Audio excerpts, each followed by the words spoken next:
stoneware. I use a mix of porcelain and stoneware from Sheffield right now, so like that's what I end up having. But as I slurry this, or smear it on, you can kind of see how shiny it is and how that shininess is going to fade, and you're going to get like a matte sheet of clay. Prior to this, when I was talking to James, I had put a sheet down on this, and then I used underglazes to paint a pattern that will basically become abstract in a few moments. So I'm just going to switch these guys around. I'm using underglazes from Speedball. I really love the colors that I get, and I know that if I wanted to fire something to Cone 10 in an alternative firing kiln, I would still get those vibrant colors, which is important to me. So once the sheet's down, or like the slurry's down, it becomes a sheet, I'm using a spackler to then scrape it up. This is really thin, so you're going to see that kind of fall, but you end up with this kind of ribbony surface. For the corals that I make, I usually do this a few times and then I bunch them together, which I will show. For decorating a pot, I generally like to lay them out on plastic that I've sprayed with a little bit of water so that they stay a little more damp, because they tend to dry out very quickly. So hoping you guys can see that. So you can see that there's yellow and blue, but it's not necessarily like the same pattern that you see on the surface. So I have done this where I've like put the underglaze out on it and crumpled that up, and like in some cases it actually stays that that surface. In other cases, depending on how many times I fired the piece, it'll actually like melt into the form. So it's almost like part clay, part glaze, and like that kind of space is something I'm really interested in exploring. If for some reason I don't feel like using the slip to make these, I also make them using clay straight out of the bag. I feel like I've been like prone to just wedging clay because it's just something that we do as ceramicists to set our clay up. You don't have to wedge it, because you're kind of just like literally like pinching off a piece and then you're laying it down on the plaster bat. And for this process, like you don't have to wait for the sheen of that slip to kind of fade away. You can automatically start painting the surface. So I'm just gonna lay this out. My thumbs do become tired sometimes from doing this, but it's kind of a great way to reclaim your excess slip in the bottom of your barrel, because like then it actually has like, it becomes a form, it becomes a workable surface. And I guess like if you didn't want to make crinkle forms with it, you would still be able to like re-wedge it. It would just take an awfully long time to do that. So there's that. So you can kind of see the difference in the way these look. Like this is more like flat and it's probably like a thinner sheet. I can put more of the slip down on this and like build up those layers before I put the underglaze on top to then scrape it up. I don't usually do it that way. I kind of love how like fragile they are as I don't know, the fragility of the form I really love, and I think it's beautiful. So, but with the thicker clay straight out of the bag, sometimes it's, I guess, like the curvature of these little crinkles that I'm making is also different, and you can kind of see on my end, like the colored ones are from the slip and the other ones are just flat ones that I did straight out of the bag. So, so these are the underglazes that I'm using. And like pattern wise, sometimes I'm pulling from something I've seen in like home and gardens, and sometimes it's a postcard from a museum from a trip that I took, and sometimes it's just like whatever comes to mind. I really like enjoy that these paintings aren't gonna last, and it's like this other ephemeral part of my practice that I enjoy. So, or sometimes I like to feel like Mark Rothko and paint two colors together and kind of watch how that goes. So, and the slip that I'm also using to make these is also the same slip that I sometimes like to use to adhere these pieces to one another or to a bowl or some other base. So it's kind of got multiple purposes to one slip. Most of the time that I'm applying these onto something, I'm not scoring and slipping the back because it's so fragile that it will kind of crush or break these forms. So that's another reason to use, like, to lay them out on plastic. I'm not today, because I plan on using all of them in a short period of time, but you know, if you're doing the best case scenario, I would get a little cling wrap and let that set up more. So I think James has a poll about at the same time. Sure do. I'll launch that right now. Thanks. Okay, folks, you should see a poll pop up and you can actually participate and answer.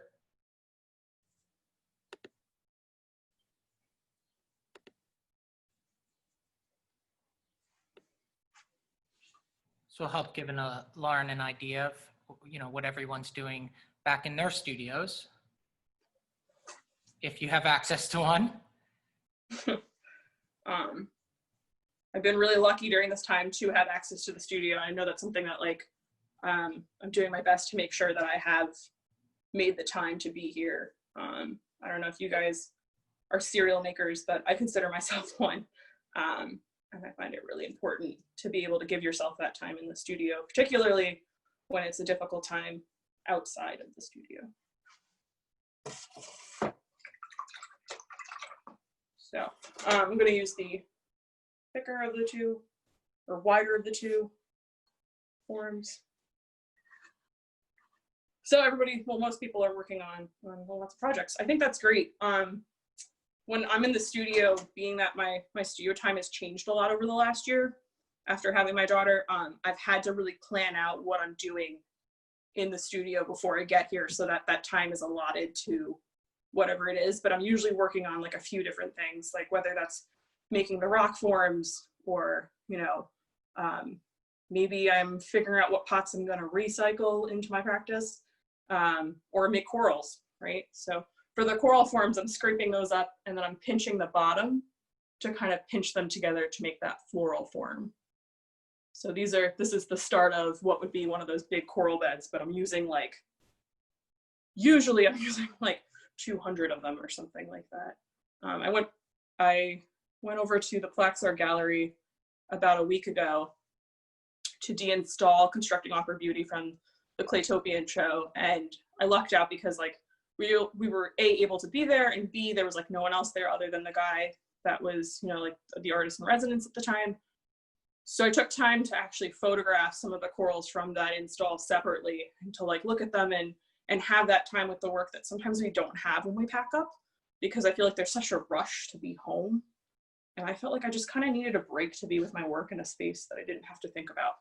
So I just now dipped the bottom of one of these corals in that slip, and I've started, like, building these alternative corals that then are, like, growing off of one another in a different way.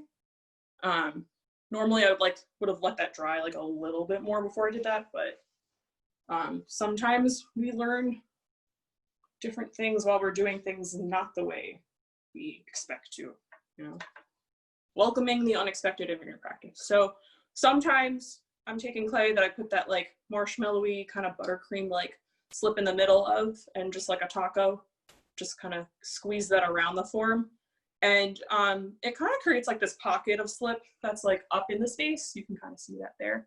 That doesn't always happen for me, but, like, I feel like I love to explore surface and the things that are maybe not always the same in my practice. So I'm going to stick back up here, this little guy.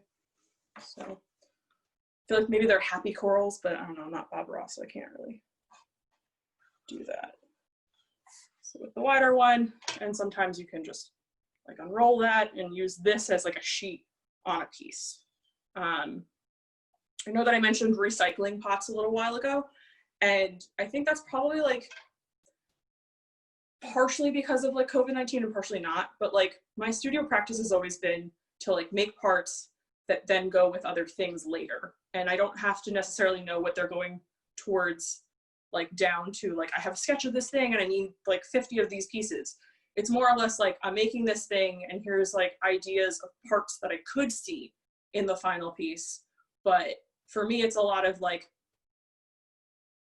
kind of, I guess, like real life Jenga in the studio, where I have all these parts and I'm constantly stacking things and things make it through a few weeks. And then I decide to glaze them and then I decide to fire them. And after they're fired, I might decide like, well, I really wanted, you know, a particular surface to occur, right? And that's when I might go back into a piece and like modify that and refire it until I get the piece where I want it to be. A lot of the time, like I have intentions for the work, but it doesn't always happen the way I expect it to.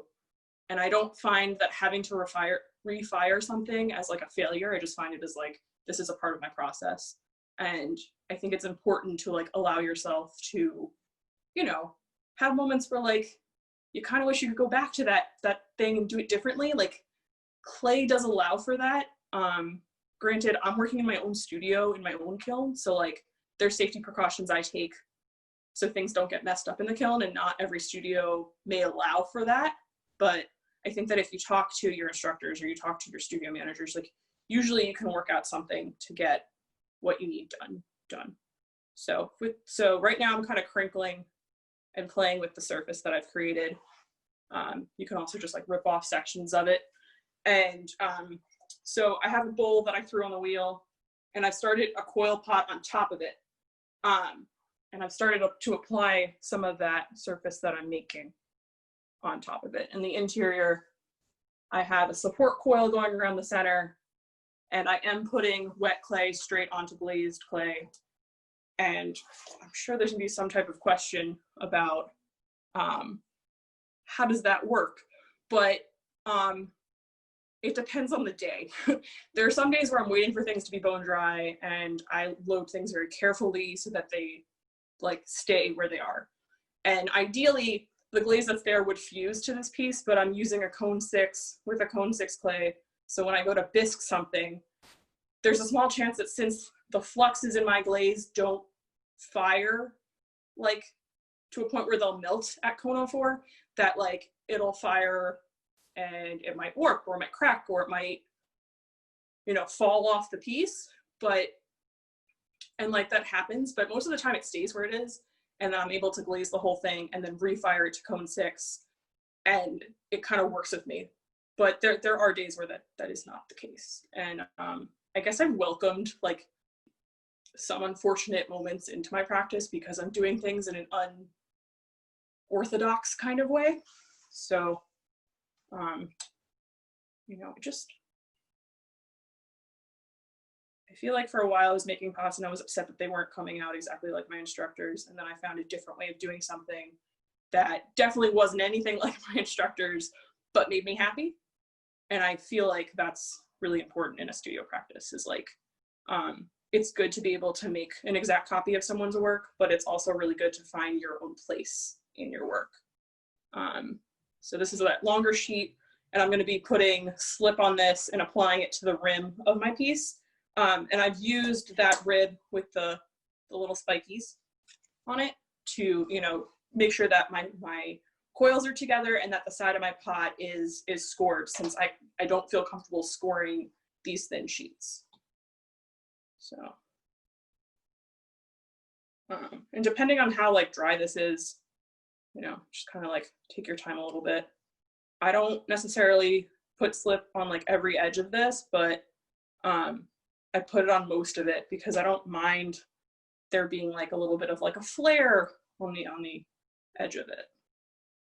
So like right now it ripped a little bit and you can kind of see where I have, you know, where I have scored the outside of the pot. But I like that. And like, that's an area to me that once this is fired, like maybe I will repack that area with a flux or like with a colorant, or, and I know that I'm talking about those things not as like being connected to a slip or a glaze, but sometimes there are things that you can control with, you know, using like Nefsai or wrought iron oxide that happen to a piece, and I'm kind of allowing or inviting that kind of crazing to happen. That could happen. I'm not saying that Nepside crazes on its own. I'm just saying that like sometimes if you add something extra to something else, like you can get a whoops moment, but like I want the whoops for a really long time.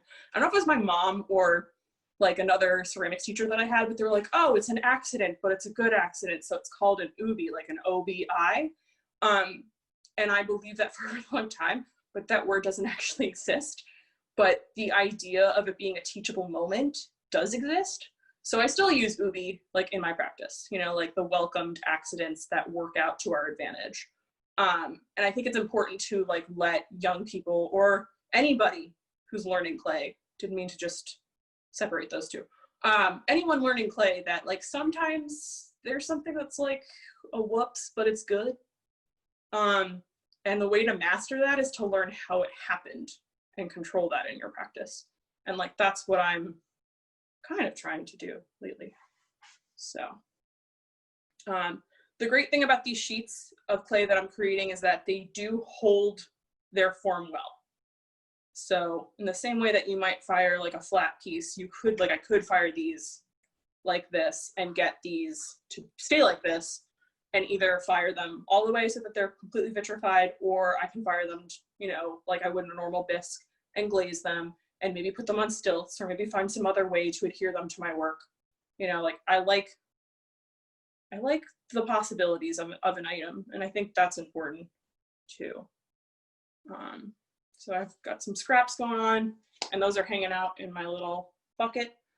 When these buckets get pretty like condensed with slip or with chunks of clay, I will take a hand blender and blend that up and like let that sit for a few days. When I'm also reclaiming clay to make my buttercream slip, I'm usually taking clay out of a reclaim bucket and cutting it up and laying it out in the sun and letting the sun soak out all that moisture. And then you're left with bone dry clay. You might say, well, that seems counterintuitive, but I really love using seltzer or tonic water with bone dry clay. It breaks down the clay and you can get slip within like 5 minutes. It's, I think, wonderful. And I often do that.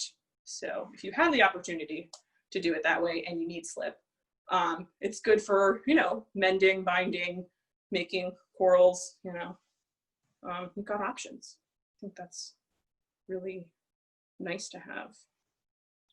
So I'm gonna lay out another layer. So for these forms that I'm making right now, I consider them functionals because they're not quite like the normal vessel, and I don't have any expectation for it to be used as a normal vessel, but like maybe someone would use it for flowers, or maybe they would just use it as like a decorative item in the home. For me growing up, my grandmother had a china closet, and all of her ceramic pieces that she had received from my grandfather were like connected to memories of things, or like moments in their life together. And I don't really hear a lot of like modern girls talk about having a china closet in their home. I just recently got one off of Facebook, like I guess it's like Facebook Marketplace or Facebook's Craigslist or whatever, for like $125, and they repainted it, and it looks, you know, it's got like that farmhouse vibe with it, and that goes with my crazy green colored, you know, dining room. But I started putting like my grandmother's china in there, and then like the top area was all like my like really funky or functional ceramic pieces. And my husband was like, do they belong in there though? And for a moment I paused and I said, yeah, they definitely belong in there, you know, because like, why not? Why not change it up a little bit? He doesn't question a lot of things that I do usually, so like it was kind of funny to me, at least. Hopefully it was funny to you. But also growing up with my grandparents, my grandfather was a child of the Depression, and he saved everything because he had to. But growing up and then watching me for, you know, a bit of the time, because both my parents were working, which I'm grateful for, you know, he had all this stuff, and occasionally I'd be like, hey, so like I need something that'll hold this other thing together. And I think the man must have had like an endless supply of rubber bands. But he kept all these things, and he was able to kind of re-function them into things that were necessary or that were needed. And I always thought that was beautiful, the way he kind of kept things for like the hope to use them, right? And I think that's kind of what my studio practice has turned into, is like saving items to potentially use them in something else. And like, so like this bowl, like it's not quite right because I don't want to sand the bottom of it, but there's like a little bit of like a booger on the bottom of it. And there's a side of it that had like a rough bit that like, even if I did sand it down to glaze it, to refire it, it would bother me. But using it as a base for this like sculptural, you know, flower pot or what have you, excites me, you know, and it's gotten a second life. I have been asked how many times I fire something before I pitch it before, and I think I keep things for like 5 or 6 times before I like put it out of its misery or break it and put it out or whatever, you know, like however you feel the need to get rid of your uncertain pots. So this guy's been on here for quite a while. I didn't color him or her. Didn't mean to give that a gender necessarily. It's just like, I think I'm accustomed to that. And these are really like thin, beautiful lines, you know? And I feel like comfortable enough to dip something and like apply it to a piece. And I know that like sometimes we are taught to like score and slip everything, but if your clay's already kind of wet, like I think it's okay to skip that. And I know that like if it falls off later, like that's on me, but I'm using so much slip right now to adhere it on there that I don't think that that's going to be an issue. But yeah, I don't know what you guys have been doing during quarantine to get community, but my most recent endeavor has been to join the New York City Crit Club, and it's a Zoom meeting that happens every week with the same group of people, and we discuss their work. And I was the only ceramics person in my group, and I felt like kind of like a fish out of water, because I feel like in our area it's so normal to like talk about how we got from point A to point B in our practice. But for like sculptors or painters, like a painter's not going to be like, oh, I use this brush with this kind of paint in this direction for this amount of time, and then I did this. I mean, like maybe there's a few of them, but I haven't met them. So it was funny because like everyone's talking about like what their work is about, and for me it was like, well, I'm interested in all these things, but I'm really interested in watching the work change over time. So someone had mentioned like maybe I should document, you know, freeze framing my work as it's changed throughout the time that I'm making it, which is like, you know, a good idea. Might try that out. But the idea of having a group outside of your studio has been really important to me. I'm a very communal person, even though my studio is out here on Long Island in East Meadow. I'm kind of off the beaten track, but I love being able to talk to other people about process and practice. So joining that group was really helpful. But I had also started a conversation with Brett Wallerstein, like right before all this happened. I met him at a workshop, I think nearly a decade ago, with Bob Green up in Bennington. And we were doing alternative firings, and it was like my first workshop, and I was kind of nervous. And like Brett is like this really genuinely humorous guy. And he's such a sweetheart. And we just clicked and we kind of like matched each other's sass, and I felt like so much more at ease knowing him.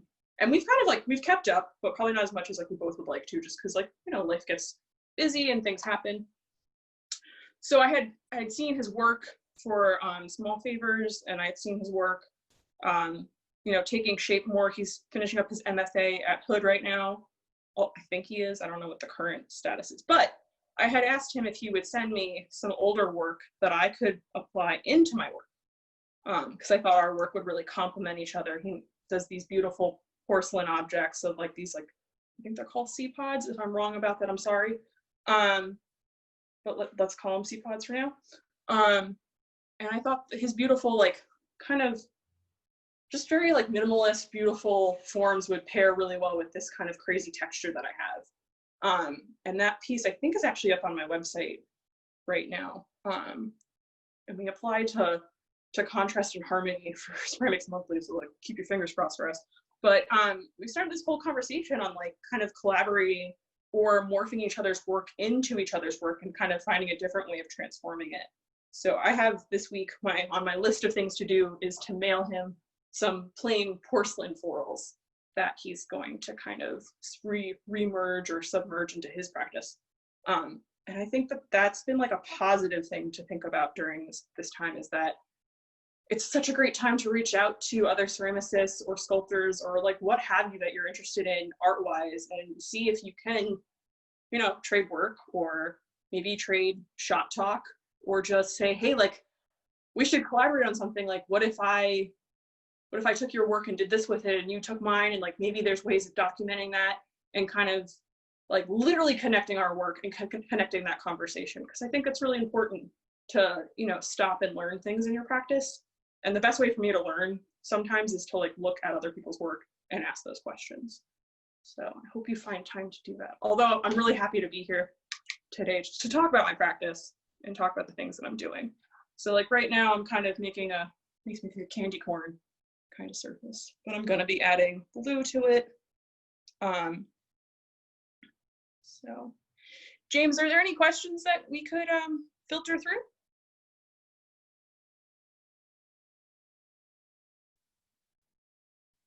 Sure, let me, uh-oh, we got some feedback here. Okay. All right, folks, yeah, let's take a look here. In the bottom of your screen, guys, you will see a raise hand button. You guys can hit that button and we'll put you on the microphone and you ask Lauren any questions. So if anybody does have any questions, please hit that raise hand button.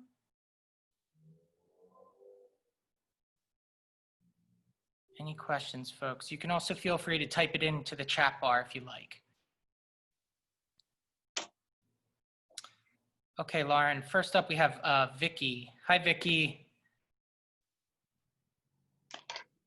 You should be on. Okay, thank you. Just a quick question, Lauren.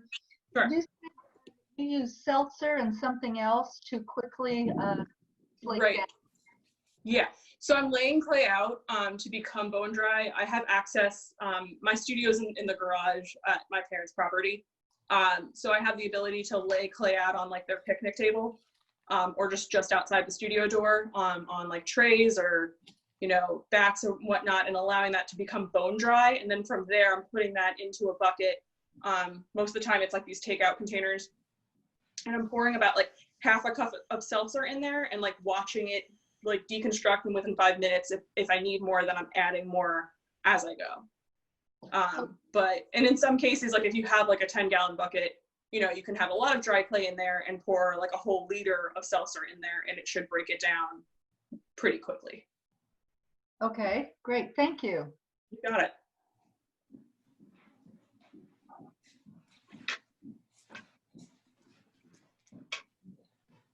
Okay. Thank you. Next up, we have Meryl.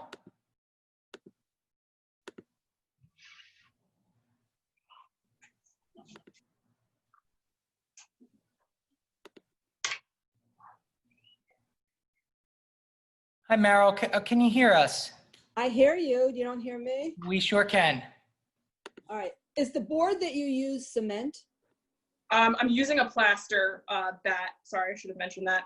Similar to like the one that you might use when you are making a plaster mold. So this is, and if you don't have one, you can easily buy pottery plaster from like a home hardware store, and like any smaller plastic container that would hold ornaments or something, you can mix plaster and then pour it into that container, get it as level as possible, and then wait about, you know, an hour plus and pop it out and let it dry for like a day or two. And you can use that as a workable wedging board to make these coral floral forms. And then you can also pop it back in the box that you made it in, and you could stick any work that you're working on in progress and basically create a greenhouse environment for it. But that would drywall also work? I don't know if drywall would work for this process, just because it's the plaster that's soaking up the excess moisture from the clay or the wet clay that then makes it more pliable to peel up or to scrape off. Thank you. Someone just asked why seltzer will do what water won't. I think it's just the carbonation in there is able to break down the clay a lot faster. I happen to have one of those like seltzer makers, so I'm not like buying seltzer and then doing it. Although if you have old soda and you don't mind the funky smell of it, sometimes that works. But you know, if it's old, then there's no carbonation, which is probably counterintuitive, but or counterproductive. But yeah. Great. So next up, thank you, Meryl. Next up, we have Dahlia. Hi, Dahlia. Can you hear us? I can hear texted. We can hear you. Okay, texted my and Laura. Sorry, it was breaking up a little bit. And Lauren. Oh, it looks like we have a bad connection, Dahlia. Texted. And Laura answered. So, sorry, Dahlia, I think we have a bad connection. I don't think we do have a bad connection. Maybe you can restart and rejoin and ask again, but we can't hear you. Sorry about that. Right, Lauren, can you hear Lauren? Okay. No, I was breaking up a little bit. So if she wants to type in, maybe that would be better too. I got thrown off of Zoom the other night, so I totally understand that. Dahlia, okay, Dahlia, thanks, Dahlia. Sorry, we can't hear you, but Dahlia just typed in about the seltzer as well. It seems like she might have a different question. I'm not sure, but we can't hear you, Dahlia. Sorry about that.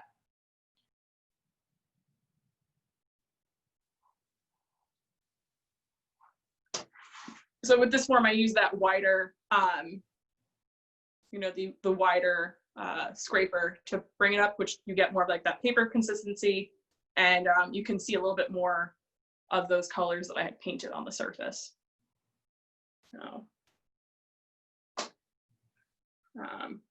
So I think I might apply some forms to the inner circle of this form. That will be, you know, maybe coming out, maybe not, you know. But I'm going to use this form to kind of, in this case, I am going to use something to score the bottom of this to apply. I kind of love when slip kind of pulls out of a form. I find it really nice. I also just like the surface of it. So this is just like a pinch pot form that I've made that I'm going to score and stick in there. Sometimes I like to use those forms, or I guess lately I like to use those forms almost as like a place where maybe you would stick a candle to like make a little candle holder within a form, whether that's used or not.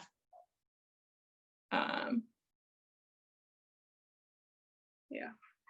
James, can you get me that last question? Someone just typed in about talking about the form. Sure can. This is from Carol, and she's asking. Yeah, no problem. Carol's asking, can you, Lauren, if you can talk a little bit more about the vessel you attach to, sort of the body vessel. Sure. Is it cone 10, matte or gloss? Anything we should know about that piece? Yeah, sure. So I'm working with a Sheffield cone 6 to cone 10 clay, just because like on the off chance of the opportunity to go do an alternative firing, I would like that opportunity. So right now, like, this is like the start of a piece. This was fired to cone 6 and is like a white stoneware that then I applied coils to, and I'm scoring and making sure that the interior and the exterior are put together appropriately so that I can build off of that form. This form, the same thing was done with, but I kind of started applying more of those surfaces prior to this group starting. So, and then I also put in a support coil on the interior for if I decide to build on the interior, or if I want to add some more of these corals, which I've started doing. I just kind of like the way that it creates like an extra shoulder for that piece. So I'm going to build on these forms with the coral texture, and then I'm going to biscuit. I will glaze or add other underglaze when it's done bisquing. I'm usually using like a shiny, Spectrum has a really nice shiny, clear glaze that I love to use, that you can buy gallons of it from Sheffield, or I think Ceramic Supply might also carry them. I have family up in Northern Mass, so I usually order clay from Sheffield. They've been really great with their materials, particularly during this time with COVID-19. So kind of just going to be drawing on that sheet and then applying it. When I'm refiring something, generally it's hand stacked for a week or so, because as much as things are glazed, a lot of what I'm working with wasn't made together, so it's not stuck together. And as much as I hope for Glaze to readhere these items to one another, that's not always the case. So I'm doing a lot of hand stacking in the kiln, and I'm making sure that I have extra kiln furniture and kiln wash to make sure things aren't getting adhered to those shelves. And if it does, then I'm cleaning those shelves off later. So, but I'm firing a cone 6 a few times. I've recently been, I took a workshop with Sean Michael. He does dysfunctional ware. It's mainly a lot of like T-bowls with really chunky, beautiful, crazed glazes. Like if you think of like a lizard glaze, but like chunky. I don't know how else to describe that, but it's really beautiful. And he shared his science and his theories on making these beautiful, chunky, crazing glazes. And he's firing to between cone 1 and 4 when he's doing that, or I think might even be lower than that, to be honest. But I know cone 1 is like a sweet spot for him. And I've been hoping to explore that on top of something that's already been fired to cone 6. I haven't done that yet, but it's on my list of things to kind of play with. So I hope that answers your question. I know it's like a lot of firing to do, but any given piece has been fired probably at least 5 to 10 times. And then sometimes in some aspects, I'm doing a luster or like a mother of pearl, and that would be the final thing that I do to the piece before it's done. In regards to this piece, I had built the forms that I'm building on top of prior to making the sheets of clay. So like this piece is built on top of an existing form that's been glazed. This was made from start to finish using like wet clay, effectively. And if I'm going to build something from start to finish, then I'm making sure that I have an area to use similar to like a greenhouse, so that I can put things in plastic, spray the area that the plastic is in, and rewrap it so that everything's at the same stage when I'm applying. Lauren, can you move that piece closer to the camera so we can take a better look? Great, thank you. So I think I have an example of something I'm similarly working on yesterday. Well, this is on a wood-fired pot. So this was built up on that form, and then you can kind of see like how wild it's kind of become. So, and I've had success with firing on pieces that have already been fired, to cone 12 or cone 13 the first time, and that clay still existing in one piece on top of, and then glazing. So that's been interesting. I think I've also had a lot of conversations with some other artists about why I'm refiring something that was wood fired, but for me, it's not like I didn't get something out of it. It's more or less just like, this is an item and I think it's beautiful, and I think it would be pushed further if I could apply more of my surface on top. So, Lauren, we have a question from Vicky here. sure. She's asking, are any of your ribboned areas sharp after firing? Yes, most of the time they are sharp after firing.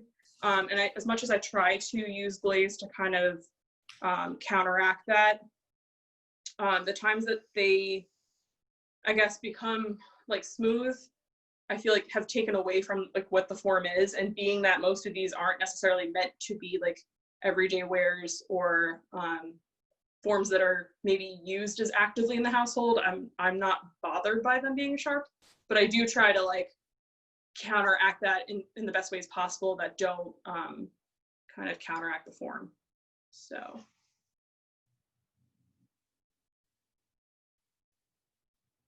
And if I wanted to make corals that weren't as sharp, if I use like that, a thicker slaying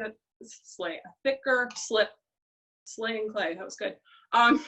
If I use like a thicker slip on the baseboard and I don't wait so much time and I scoop it up, you'll get a more sandwich look. And actually, let's try that out so I can show this. So, I'm not going to thin this out as much as I have been, and I might add a second layer. But we'll see how this goes. So I'm going to let this dry like a little bit. And then from there, when I go to sweep it up, it's going to be kind of a more like crushed version of these layers. So you can see that it's like still shiny, but it's a little bit matte from where that clay's been. And as I scrape it up, you can see that it becomes almost like, I don't know, like thick peanut butter, right? But I'm still going to be able to get like a funky line from it. It just won't be as thin. And you can kind of build up with that. I guess like that's the profile view on one end and the profile view on the other. So it's not as detailed, but it is not as sharp when fired. So I'm hoping this stays on here, but you can kind of see how that's like a thicker line opposed to the fine line that you might get if you waited time or just use clay straight out of the bag. And you can pop that off. And since it is so wet, you know, you can literally apply that onto whatever you're working on. So that you kind of, you know, you can see that profile of that piece a little bit more. When you're firing corals in your kiln, I know that sometimes it might be difficult to control how much glaze gets on the bottom. I do wax things when I can. And if I'm not waxing things, or I'm not able to, but I'm happy with the fact that there's like basically no glaze on the bottom, I might sit them in sand. Not every studio will allow for that, or like not, you might not want to do that in your kiln.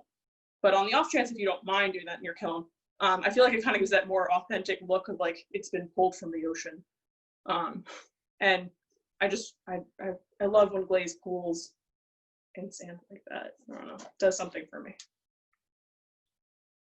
In grad school, that's how I fired all of them, which was like super thick on the wash, and then I would sit them in sand.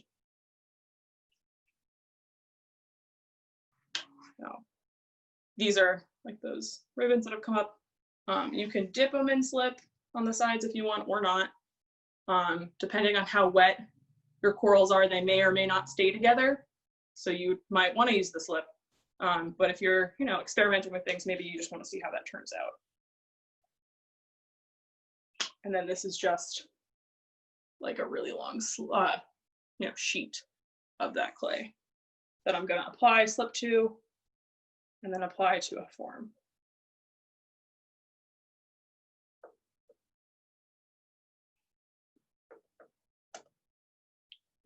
And when I'm building these forms, I am thinking about, you know, what colors I'm using on the piece. And today I was feeling kind of, I guess, primary color of choice with some secondaries there. And sometimes I'm mixing things and sometimes I'm not. So I think it just depends on what you're feeling for that day.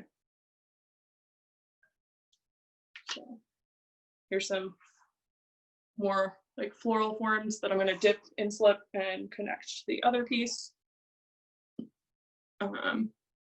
If you're not feeling, I don't know, if you're not feeling the way they are, you can like make a little pinch pot mound for them to sit on. And, you know, score this. Put your dollop of slip on it and kind of attach it to that, you know, which is nice if you're, you know, if you're making something and you're uncertain of the glaze and how it'll run, you know, you can definitely kind of have that as like a smaller form to play with. So I'm just gonna lay out some more clay and get some more patterns out. It's also like, I don't know if you've ever seen any of those videos of people like peeling, you know, frog tape off a pot that they've glazed and it's like got that perfect crisp line. I kind of get that same feeling when I'm like pulling sheets off like this, you know, and like got the colors down the way I want them, and everything looks just like dreamy to me. But maybe I should make one of those videos. Although I don't know if I want to. So.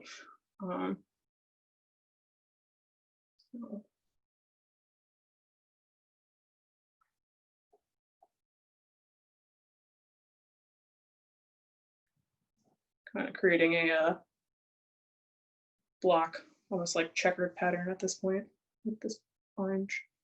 And then I don't know how familiar everyone is with speedball underglazes, but they fare really well if you fire them to cone 10. There's a piece on my site called Stacked Up, and it kind of looks like there's a variety of surfaces, and the base that it's sitting on is stoneware that has a black glaze, and it has like this red lava-y surface on it, and that's actually just straight speedball. I mixed their underglaze into their low fire red and fired that to cone 10, and I got that really like kind of juicy red just from there, and that was just firing their 04 glaze to cone. I think it was cone 10. But you know, at a time like this, when you have a little bit of time, and if you do have access to a studio, it's kind of nice to maybe, you know, maybe make yourself a set of corals to use as like test tile pieces to see how a glaze can kind of really enjoy those like folds in a piece, or like how it, you know, runs down a piece. It's kind of nice being able to have that time to experiment and do that. And I think a lot of my corals started out as like tests on glaze, right? And like how that, I think Peters Valley has this really beautiful violet glaze, which for some reason for the longest time I was calling it violite. I don't know why I didn't see that it was just spelled violet, unless someone spelled it that way on the bucket it was in. I've got the words, I swear. But it like really hugged forms beautifully, and it looked beautiful like in any firing that it was in.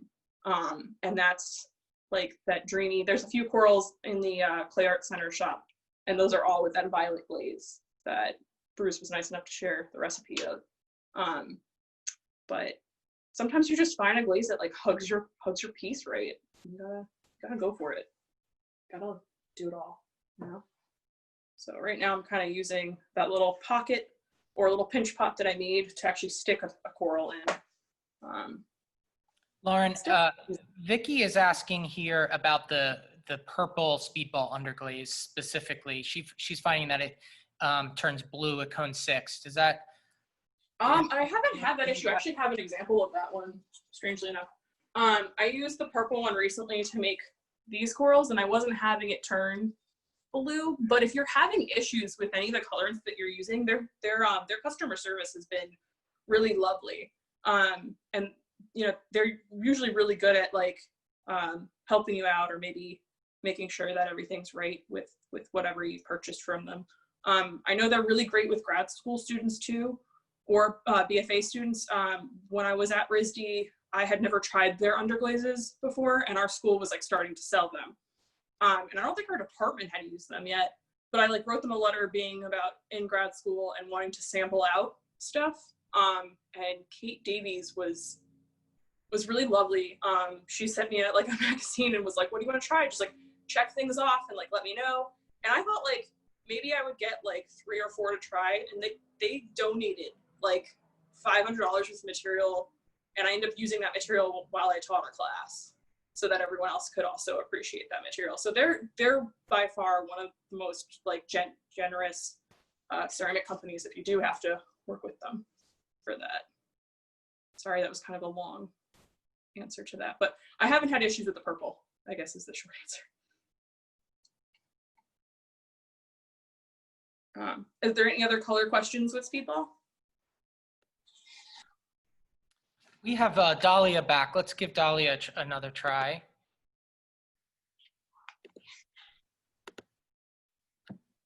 Hi, Dahlia.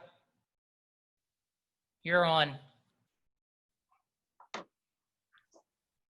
Hear me? Yep. Repeat the name of that lovely company. Kate Davies. I think her name should be on their mainframe website.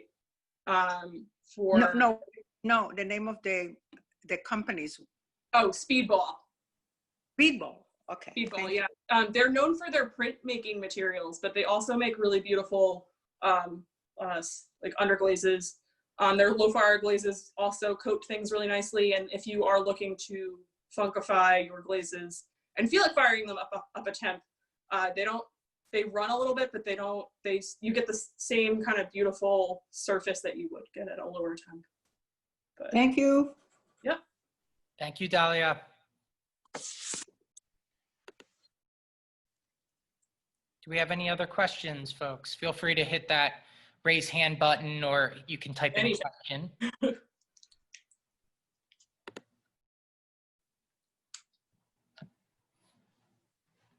So,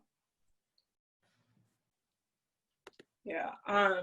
Lately I've been trying things that aren't ceramic based in my practice and enjoying them a lot.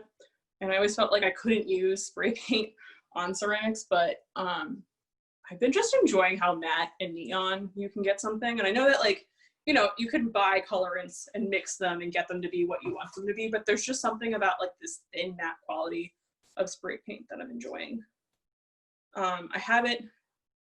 I did it on corals like a few years back during a grant project because I like really wanted this like ombre effect and I wanted to layer things quickly. But lately I've been just using spray paint on some of the other vessels that I'm not using for their original purpose to build pedestals for some of my work. And I feel like that's kind of been a great way to break it down from like, this is the piece and this is the pedestal that it's on. You know, sometimes it's like a question for some of us in the contemporary world, if like, does your art belong on a white pedestal, or do you see it on a box, or do you see like where do you want us to see it? And like, I think during COVID-19 I've been testing out all these other theories as to what I see my work on. My favorite by far has been the turf.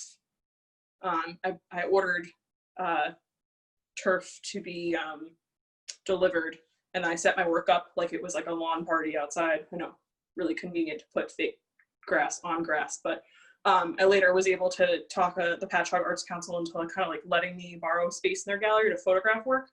And I really enjoyed the textural material, you know, variance between, you know, glaze and grass. And I'm actually standing on the grass right now in the studio during this demo, and it's been really nice just to have grass under my feet, which is just like such a basic thing.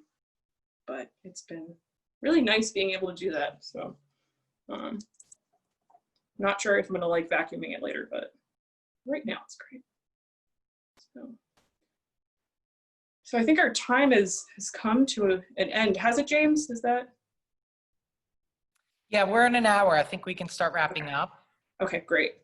Well, I've had a lot of fun with you guys. I welcome any questions, and if you have any more, like, please feel free to email me. James, thank you so much for helping lead, you know, me in through this today and everything. And it's been so wonderful to have that connection with Clay Art Center, and I really appreciate the opportunity to be here with you guys and just, you know, share processes at a weird time of life. Yeah, thank you so much for you know, bringing us into your studio. It was really wonderful.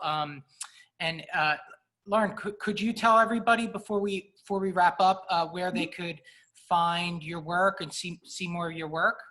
Right. I've been lucky enough that Clay Art Center is going to be selling some of my work right now. And then other than that, I have on Instagram, I think it's LSB Studio _NY.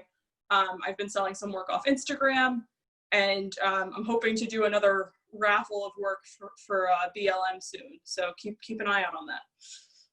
Great, thank you so much. And like Lauren said, folks, we do have Lauren's work in our shop, so you can visit clayartcenter.org. And I believe Lauren is our featured artist as well. So you can head over to our website and check out our shop if you're interested in purchasing any of her work. Thank you for coming, and thank you so much, Lauren. Really appreciate it. Thanks. Yeah, and if you need any extra clay, apparently you can also pick up clay at the Clay Art Center, which is pretty the best of the drive-by world there is, you know? Sure can. Come by, get your clay, guys. We also have drop-off firing now. So if you are local and you're looking for a place to fire, we are beginning to fire the kilns back up. So lots of stuff happening. And thanks again. So have a nice weekend, everybody. Bye, Lauren. It was a pleasure. Bye. Thanks, guys. Bye-bye.